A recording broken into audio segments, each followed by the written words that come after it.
인사하십시다. 참 잘 오셨습니다. 집사님 복 있습니다. 권사님 복 있습니다. 장로님 복 있습니다. 나는 복 있는 사람입니다. 하나님은 살아계십니다. 살아계신 하나님은 오늘도 우리에게 말씀하시고 은혜와 복을 허락하시는 줄로 믿습니다.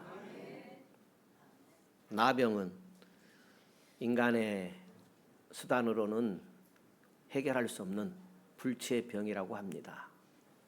그래서 나병은 저주의 병이라고 불려지는 아주 무서운 질병입니다. 아람 나라의 군대 장관 나만이라는 사람이 이 나병에 걸렸습니다.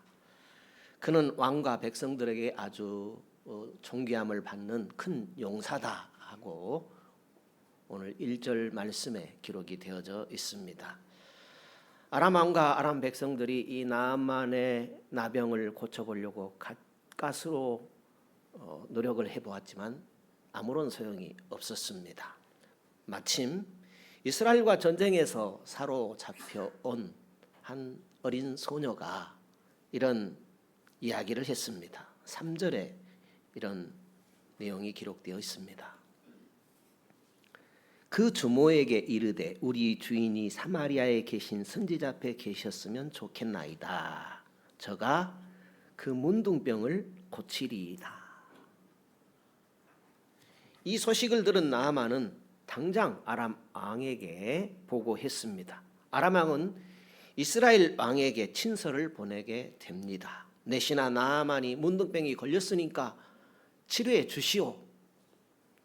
이스라엘 왕은 이 전가를 받고 매우 기분이 나빴죠. 어떻든 나아만은 즉시 채비를 갖추고 이스라엘로 향했습니다. 얼마나 절박했으면 검증되지 않은 어린 소녀의 말을 듣고 이스라엘까지 당장 달려가게 된 것일까요?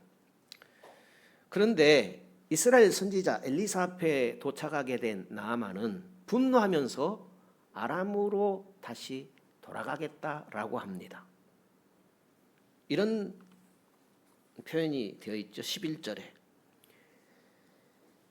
엘리사가 사자를 저에게 보내어 가로되 너는 가서 요단강에 몸을 7번 씻으라. 내 살이 여전하여 깨끗하리라. 이 말을 듣고 화가 머리끝까지 차올라서 그만 아람으로 되돌아가겠다는 것입니다. 왜 이렇게 분노할까요? 왜 다시 이렇게 되돌아가겠다고 소리를 지르는 것일까요? 14절을 보면은 이렇게 되어 있습니다. 나아만이 이에 내려가서 하나님의 사람의 말씀대로 요단강에 7번 몸을 잠그니 그 살이 여전하여 어린아이의 살 같아서 깨끗하게 되었더라. 분노하여 그만 다시 돌아가겠다던 그 나아만이 어떻게 나병을 치유받게 되었을까요? 어떻게 어린아이 살처럼 희게 된 것일까요? 그렇다면 나아만은 처음에 왜 분노했을까요? 분노하던 나아만이 다시 분노를 그치고 하나님의 능력으로 치유받기까지 어떤 일이 발생했던 것일까요? 나아만이라는 사람이 분노를 하게 된 것은 엘리사라는 사람이 자신을 푸대접했다라는 것입니다. 더러운 요단 강물에 자신을 씻으라고 했다라는 것입니다. 나아만은 생각하기에 엘리사라는 그 사람이 자기에게 나와서 자기 상처에 손을 얹고 기도해서 낫게 해주기를 기대했던 것입니다. 그런데 나아보지도 않고 사환을 시켜가지고 요단 강물에 7번 씻으라고 한 것입니다. 그래서 기분이 좋지 않다라는 것입니다. 마음이 상해버렸다라는 것입니다.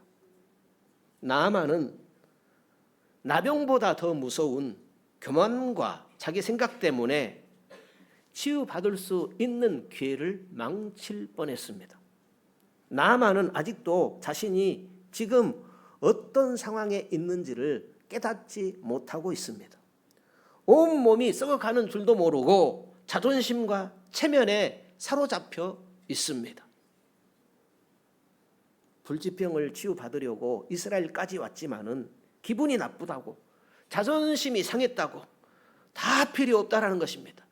내가 죽으면 죽었지 내 나라로 돌아가고 만다라는 것입니다. 이러던 나아만이 어린아이의 살같이 깨끗함을 받게 되었습니다. 어찌된 영문일까요? 곁에 있는 아주 귀한 사람이 있었습니다. 곁에 있는 사람 때문에 그렇게 된 것입니다. 나아만 곁에서 나아만을 살리려는 동역자들의 살리는 음성 때문이었습니다.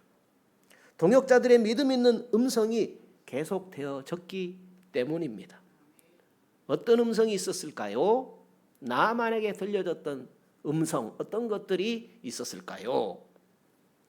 그것은 먼저 엘리사 앞에 가면 된다는 음성이었습니다. 3절을 우리 다 같이 읽어볼까요? 3절, 열왕기하 5장 3절입니다. 그 주모에게 이르되 우리 주인이 사마리아에 계신 선지자 앞에 계셨으면 좋겠나이다. 저가 그 문둥병을 고치리이다. 나아만의 집에 포로로 잡혀온 이 어린 소녀는 나아만을 향하여 믿음의 음성을 발했습니다. 사마리아에 가면 됩니다. 그 사마리아에 가서 그 선지자를 만나면 됩니다.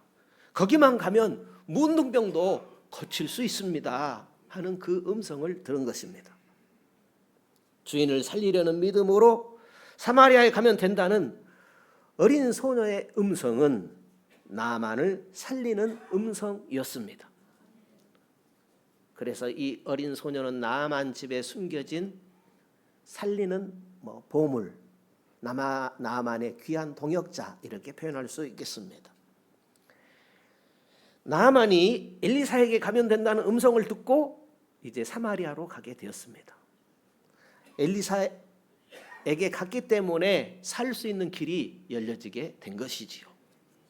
만약에 어린아이의 소리라고 무시했다면, 그래서 듣지 않았다면 이 나아만이 어쩔 뻔했습니까?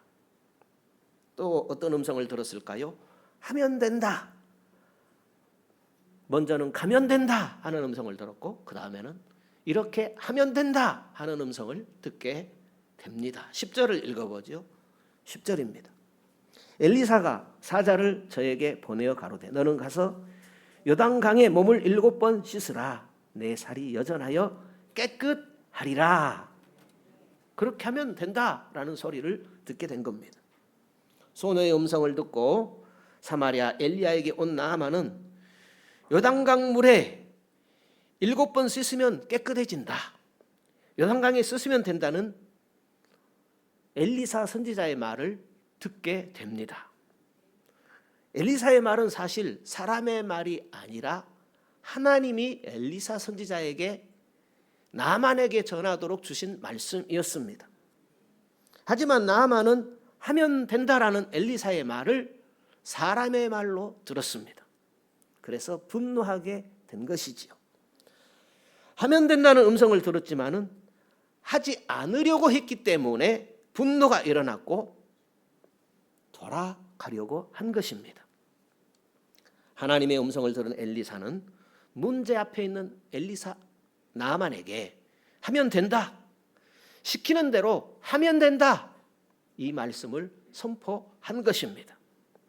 나아만이 하나님의 음성대로, 엘리사의 음성대로 하지 않았다면 어쩔 뻔했겠습니까? 또 어떤 음성이 들려졌습니까? 해보자는 음성이었습니다.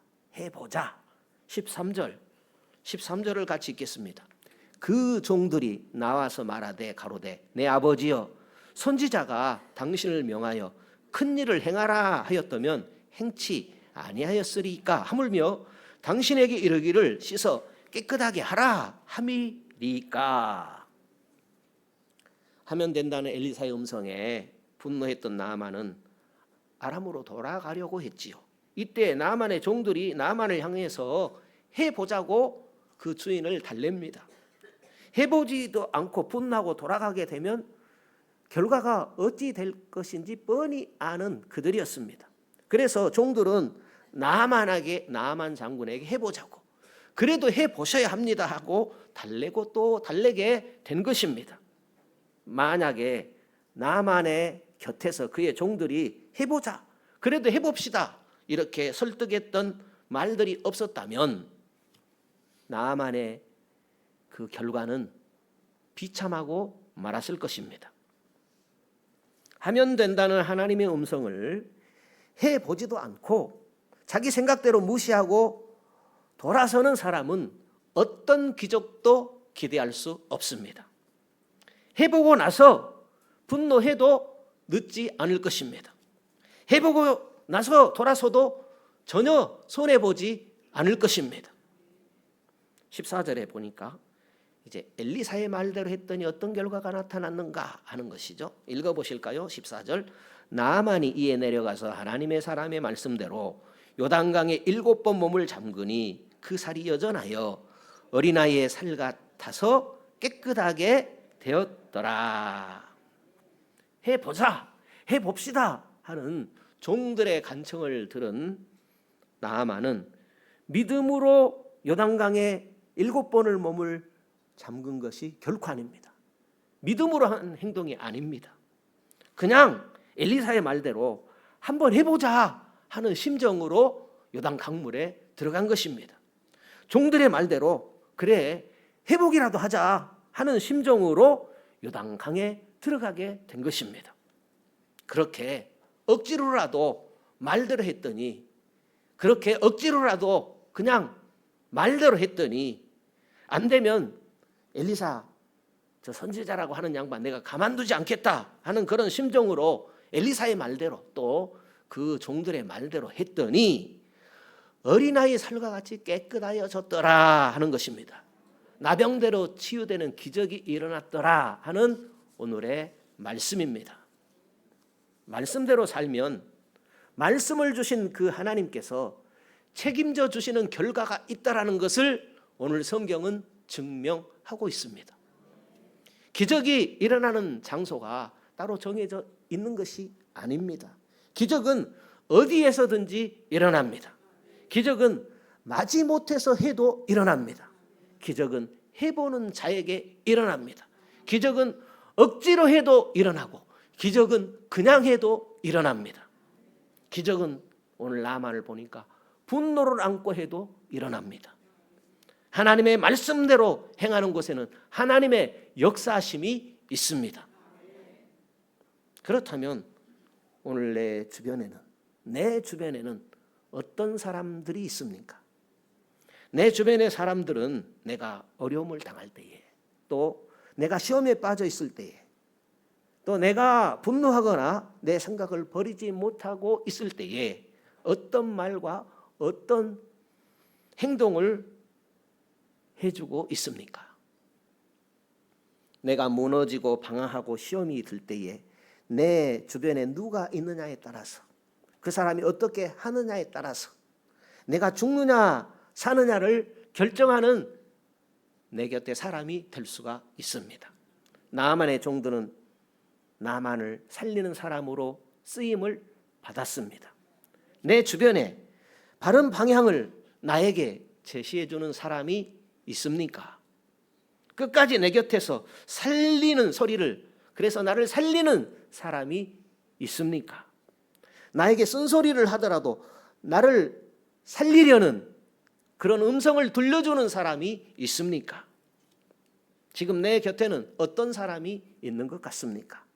끝까지 나를 살리는 그런 사람이 있습니까? 우리는 나도 살고 내 주변도 살려내는 그런 사람이 되면 좋겠습니다. 어떤 순간에도 믿음을 선포해서 그 상황을 바꾸는, 현실을 뛰어넘는 그런 기적의 하나님의 백성이 되면 좋겠습니다. 문제 없이 살아갈 수는 없죠. 그러나 그 문제 앞에서 우리가 어떻게 하면 좋겠습니까? 꼭 기억해야 할 것이 있습니다. 그것은 예수님께 가면 모든 문제는 해결된다라는 사실입니다. 나를 끝까지 살리실 분은 예수 그리스도이십니다. 말씀대로만 하면 됩니다. 말씀대로만 하면 살아나게 됩니다. 먼저 해보면 됩니다. 해보지 않고 그럴 것이 아니라 먼저 해보면 된다라는 것입니다. 그러므로 우리는 먼저 해봐야 합니다. 그리고 억지로라도 해보는 자는 문제가 떠나가게 됩니다. 억지로라도 해봐야 됩니다. 무슨 말입니까? 기적은 억지로 해도 일어난다라는 것입니다. 신앙생활은 억지로라도 꼭 해야 하는 것입니다. 하나님은 일부러라도 꼭 믿어야 합니다. 그래야 후회함이 없고 나만과 같은 기적도 체험할 수 있습니다.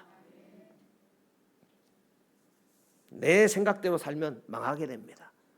내 방법대로 살아도 망하게 됩니다. 내 마음대로 살면 망할 수밖에 없습니다. 하나님 말씀대로 살아가야 합니다. 내가 아는 대로만 하면 망할 수밖에 없고 되는 것이 없습니다. 예수님께 가면 됩니다. 말씀대로 하면 됩니다.